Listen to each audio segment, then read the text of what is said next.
आपको उस रात के बारे में बताता हूँ जिसने मेरी पूरी जिंदगी बदल के रख दी। वो रात जब मुझे लगा कि मैं मरने वाला हूँ। वो रात जब मैंने अपने आप को खो दिया।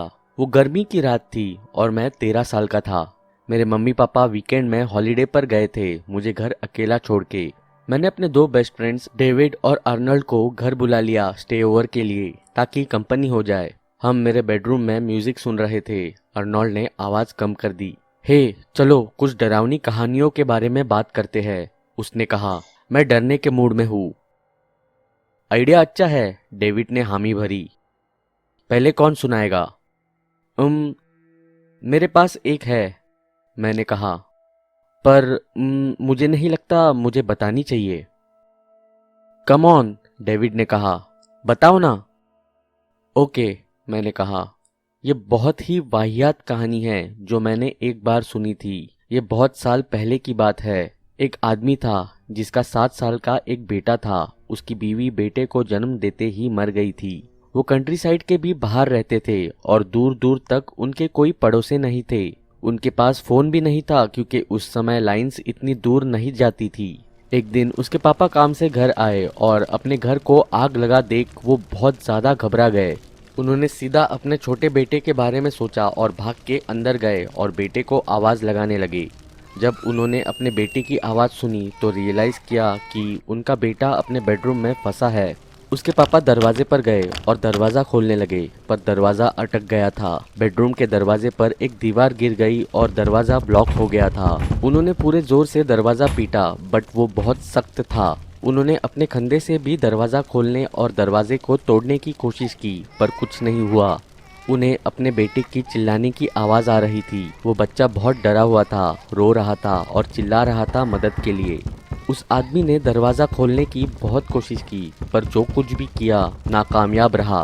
वो गुस्से में चिल्लाया। वो बहुत निराश हुआ। वो अब और कुछ नहीं सोच पा रहा था, बस वो दरवाज़ा और उसके पीछे उसका रोता बच्चा।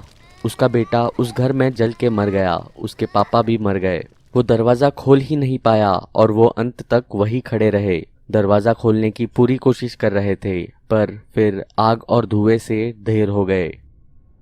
अर्नोल्ड ने असंतोषी से मेरी तरफ देखा और कहा, इसमें कुछ डरावना नहीं है। मैं तो कहूँगा कि बहुत ही बकवास कहानी है।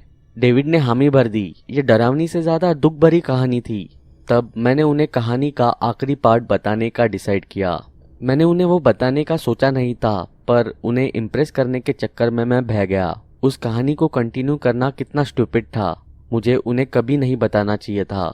रुको, तुम्हें पूरी कहानी नहीं पता है, मैंने कहा। तब से उसके पापा का भूत आज तक वो दरवाजा खोलने की कोशिश करता है अपने बेटे को बचाने के लिए। बेसिकली अगर तुम उन्हें आवाज लगाओ और कहो कि सब कुछ जल रहा है और आकर तुम्हारी हेल्प करे, उनका भूत तुम्हारे दरवाजे पर आता है और तुम्हें ले जाता है। डेविड ने सोचते हुए मुझे देखा। क्या तुमने कभी ट्राई किया है? उसने पूछा। नहीं, मैंने कहा। ऐसा ट्राई करना बहुत रिस्की हो सकता है।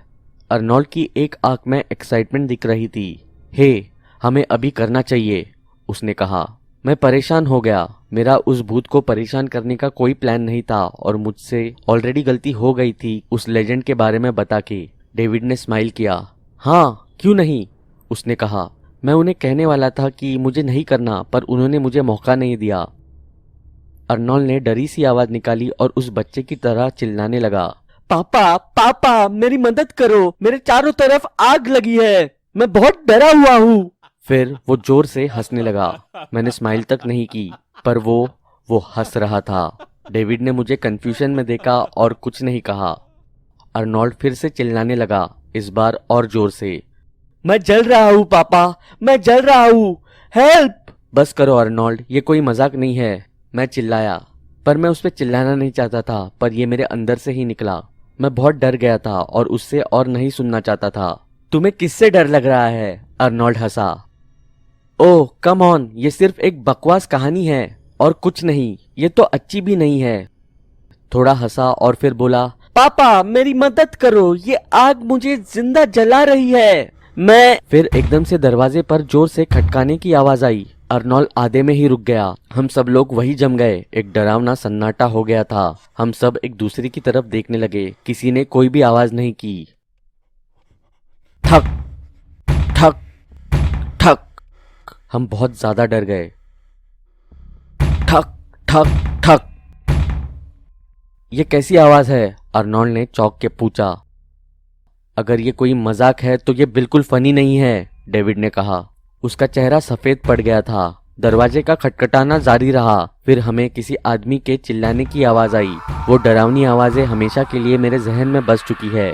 मैं अभी भी उन्हें सुन सकता हूँ। वो किसी जानवर के मरने जैसी आवाजें थी। वो अमानवीय थी और बहुत ही ज्यादा दुखद। दरवाजे का खटखटाना और वो चिल्लाने की आवाजें बहुत देर तक जारी रही। मैं डर गया था और अलमारी के पीछे छुपने की कोशिश करने लगा। अर्नोल्ड ने चेयर पकड़ ली और किसी को भी मारने के लिए तैयार हो गया जो भी अंदर आता। डेविड दीवार के पास बैठ गया। उसकी आंखों से आंसू आ रहे थे। नहीं नहीं, वो रोने लगा। ये क्या है? मुझे डर लग रहा है। फिर एकदम दरवाजे के बाहर चिल्लाने की आवाज और तेज हो गई, और भी ज्यादा दर्द भरी और भी ज्यादा डरावनी। दरवाजा खटखटाने की आवाज भी और तेज हो गई। ऐसे लग रहा था कि लॉक टूट जाएगा।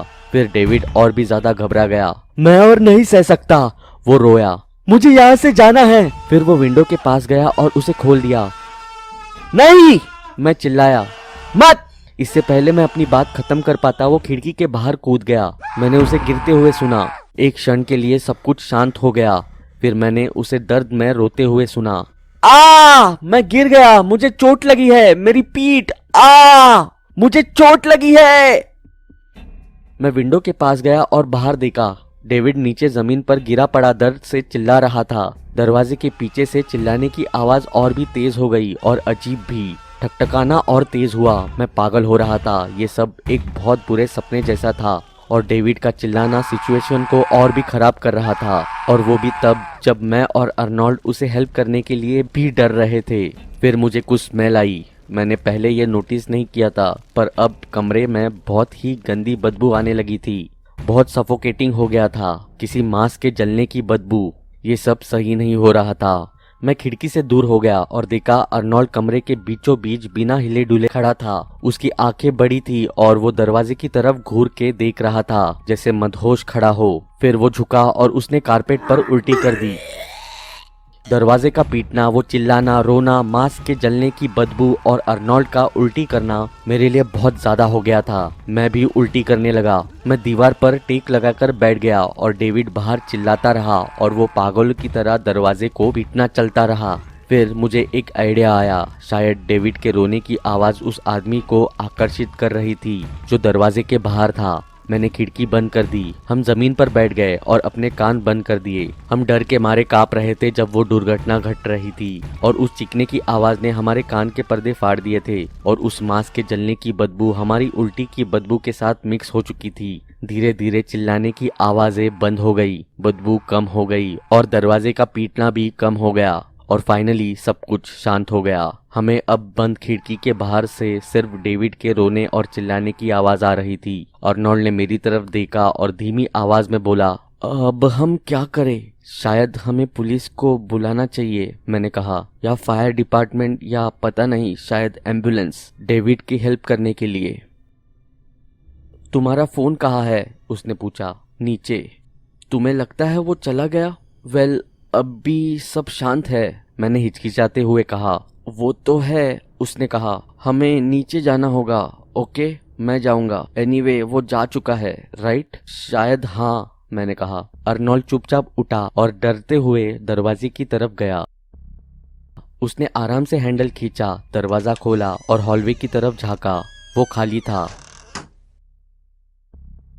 फिर अपने चेहरे पर एक मुस्कान लाके वो मेरी तरफ मुड़ा और कहा, क्या पागलपन है? दरवाजा तब से खुला हुआ ही था। ये पागल भूत! पर उसके पास अपनी बात खत्म करने का टाइम नहीं था। एकदम से दरवाजे के पीछे से एक हाथ आया और अर्नोल्ड का गला पकड़ लिया। वो वही डरा हुआ खड़ा रहा और चिल्ला भी नहीं पाया। आंखें खौफ से बाहर निकली हुई। वो हाथ काला और जला हुआ था। मुझे सड़े हुए मांस की स्मेल आ रही थी। इससे पहले मैं कुछ कर पाता, अर्नोल्ड मेरी आंखों से ओझल हो गया। हॉलवे से घसीटता हुआ नीचे हॉलवे में बहुत तेजी से लाया गया। दरवाजा बहुत जोर से बंद हो गया। मैं खड़ा हो दरवाजे पर भागा, पर मैं उसे खोल नहीं पाया। मैंने अर्नोल्ड को बार बार आवाज लगाई, पर कोई जवाब नहीं आया। मैं अभी भी दरवाजा नहीं खोल पा रहा था। मुझे डर था कि शायद वो जला हुआ आदमी अभी भी वहां था। उस रात के बाद किसी ने भी अर्नोल्ड को नहीं देखा। मेरे पेरेंट्स मुझे एक साइकेट्रिस्ट के पास ले गए। मैंने कभी उसे कुछ नहीं बताया और ना ही कभी किसी और को, मेरे पेरेंट्स को भी नहीं। वो वैसे भी मुझ पर कभी भरोसा नहीं करते। डेविड ने भी ऐसा ही किया।